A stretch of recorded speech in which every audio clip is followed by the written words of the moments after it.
All right, today we're going to dive into a really powerful fable. It's a timeless story about a simple farmer, a surprise pot of gold, and a lesson about what true wealth really is, that honestly feels more relevant now than ever. Let's get into it. But hey, before we even meet our farmer, I want you to think about this question for a second. How much is peace of mind actually worth? I mean, something we all say we want, but what happens when that's put to the test? Well, we're about to meet a man who finds out the answer in just about the hardest way possible. Okay, so let's set the scene. First up, we've got our main character, the content farmer. We need to understand who he was before his entire world got turned completely upside down. You know, this simple line right here, it's everything. It is the absolute key to understanding this whole story. The farmer didn't have a lot of stuff, not a lot of money, but he had something so much more valuable. He was content. And that was the bedrock of his whole life. So, what kind of guy was he? Well, the story paints this picture of someone whose real riches had nothing to do with money. He was known for his gentle smile, his kind heart. He was an honest man, just filled with this deep sense of peace that you could feel just by being around him. And because of that, everyone in his community respected him. His wealth wasn't in a bank, it was in his character. And this is where it all starts to go wrong. The moment that changes everything. And it doesn't come in with a bang. It's more like a whisper. Seriously, just try to imagine this for a second. It's a totally normal day. He's out in the field doing the same work he's done 1,000 times before. And then, thud, that unexpected sound, the sound of his shovel hitting something that just should not be there. His whole life is about to pivot on this one single moment.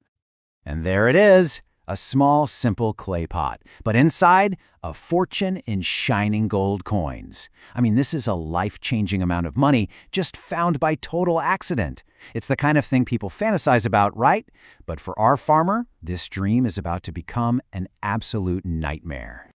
Now, what's so fascinating here is the internal battle that kicks off immediately. On one side, you've got the farmer he's always been, charitable, thinking about fixing his house, helping the poor. But then, on the other side, this new voice pops into his head, the whisper of greed, and it's asking, why stop here? What if there's more?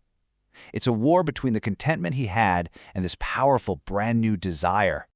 And you can probably guess which voice wins. Yeah, he listens to that whisper. And that one decision kicks off this awful downward spiral.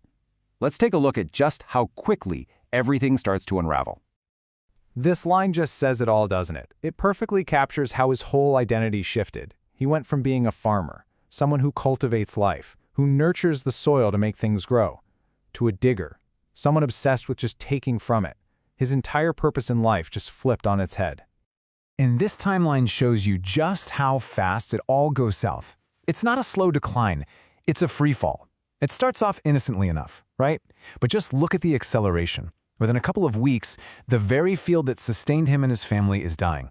A few months later, the obsession that was supposed to make them rich has left them hungry. It's absolutely devastating. At this point, a wise old traveler comes by and sees exactly what's going on. And he offers this incredibly powerful warning. It's a moment of clarity, a real lifeline, a chance for the farmer to snap out of it. But he's just too far gone. He actually laughs it off, totally unable to see that this old man is describing his reality to a T. So now we get to the climax of the story. This is the moment where the farmer finally discovers the true, terrible price of his obsession. And of course, a storm rolls in. The weather becomes a perfect mirror for the absolute chaos raging inside him. As the rain is pouring down and lightning is flashing, his digging just gets more and more frantic, more desperate. He thinks he's in a race against time, but he doesn't realize he's already lost. And the end is so swift and so brutal. The very ground that he's been tearing apart for weeks finally just gives way. The holes he dug in his search for wealth literally become his own grave. It's a terrifying sequence, showing how his obsession just completely consumes him. His cries for help are just swallowed by the storm, kind of like how his conscience was swallowed by his greed. So this is the crucial point. This is his final, heartbreaking realization. In his last moments, clutching that pot of gold, he gets it. He finally understands the gold itself was neutral. It was just metal. The real destructive force was his own insatiable desire for more. He finally learns the lesson, but man, it is far too late. So, after a story that heavy, what are we supposed to take away from it? Let's try and distill this fable's powerful moral into a few key ideas that really stick. It all really comes down to this, right here. This is the heart of the story. The farmer thought wealth was something buried in his field, but the story shows us his real wealth, the true treasure, was the peace and gratitude he started with. It was something he already had inside him the whole time. So let's break down the morals here. First, greed doesn't just show up shouting. It starts as a whisper, but if you listen, it gets louder and louder until it's a roar you can't ignore. The story also shows how even a pure heart can be corrupted by its own desires.